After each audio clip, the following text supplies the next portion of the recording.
I remember one time we were in Departamento Amazonas in Peru, and it was during the time of the Sendero Luminoso and the civil war that was going on there. We rode 22 hours up in the back of a grain truck under a black tarp, and at about midnight we pulled the tarp off, the truck stopped, and we jumped off into the jungle. We stayed the night just at the edge of the jungle and made our ways up to a place called Ingenio in Tambolic. About halfway up, we got lost in the dark the next day. So we were praying, me and my dear friend Paco, we were praying, "Oh God, give us some direction. We're lost. We don't, if we're found in here, the terrorists owned the place, the military wouldn't even go in." And we cried out, "Oh God, give us some direction. Help us." We heard a bell. Then we heard somebody talking. It was a strange conversation at first, we thought. But then we realized it was a little boy coming in from the fields with his burro, and he was talking to his burro.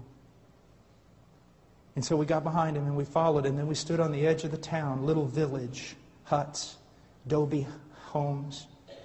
And I said, "Paco," I said, "you know, if the terrorists own this thing, we're dead." "Yeah, but we got to go somewhere." So we got down, walked up to a man who was drunk in the dark, and said, "Hay hermanos por aquí." Are there brothers here? Because everybody knows what that means in the mountains. It means a real Christian. And he said, "La vieja por ahí," the old woman over there. And so I went over there. It was an old Nazarene woman. And I knocked on the door.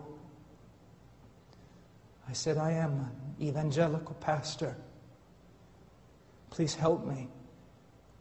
And that old woman reached out with that lantern. She grabbed me. She pulled me inside. She grabbed Paco, took us down. Her house was cut out of a kind of a cliff in the mud, and took us down in the basement where there was some hay and chickens and things. And she sat us there and she lit a lamp. And then a little boy came in and she called to him and said, "Go get the other brothers." And they started bringing chickens and yucca and everything else, risking their life. Why? Because we are one. Stop saying all these silly things that you're saying, that the body of Christ is divided and it's a mess and it's full of sin. I would not talk about the bride of Christ that way if I was you. What you've got is a bunch of goats and tares among the sheep. And because very little biblical, compassionate church discipline is practiced, they live among the sheep, they feed on the sheep, and they destroy the sheep. And those of you who are leaders in the church are going to pay a high penalty when you stand before the one who loves them. Because you did not have enough courage to stand up and confront the wicked. As a matter of fact, listen to me. The average scenario in North America with regard to churches, by and large, the churches are democracies, and I don't want to get into the ifs or pros or cons of that. But here's what happens. Because the preaching of the gospel is so low, the church is basically, the majority of it are carnal, lost people. And because it is a democracy, they by and large govern the direction of the church. And because the pastor doesn't want to lose the great number of people, and because he has wrong ideas regarding evangelism and true conversion, he caters to the wicked in his church. And his little group of true sheep that belong to Jesus Christ are sitting there in the midst of all the theater, in the midst of all the worldliness, in the midst of all the multimedia going, "We just want to worship Jesus and we just want someone to teach us the Bible." And pastors are going to pay for that.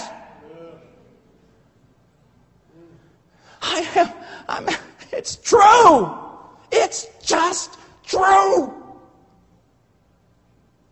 You're saying, "Oh, you're just angry." My dear friend, you know what it costs me to say this? It's true.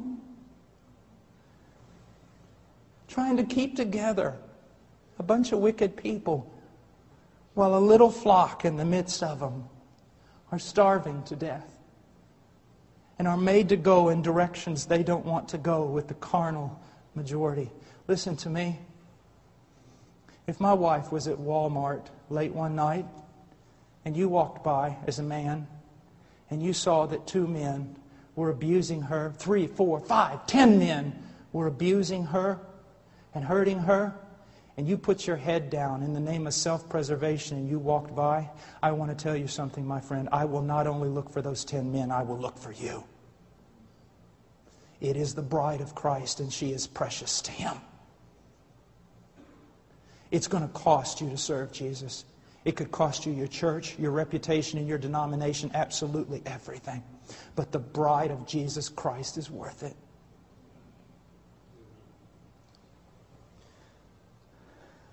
And look what it says. I love this. Look, 39, I will give them one heart and one way. And what is that way? It's Christ and it's holiness.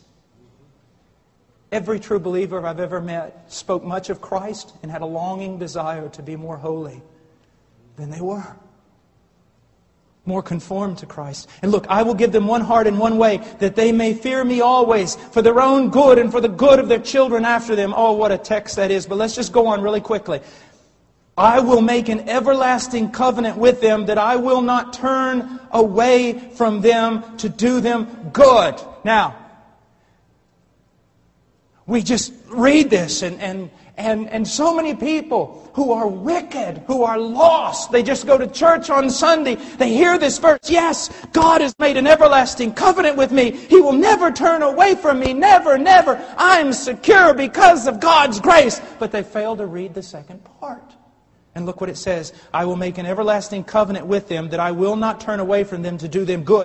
And I will put the fear of me in their hearts so that they will not turn away from me. The evidence that God's made an everlasting covenant with you, sir, is that He's put the fear of God in you so that you will not turn away from Him. And if you turn away from Him and He does not discipline you and you continue turning away from Him, it is evidence that He has not put His fear in you. You have not been regenerated and you have no covenant with God at all.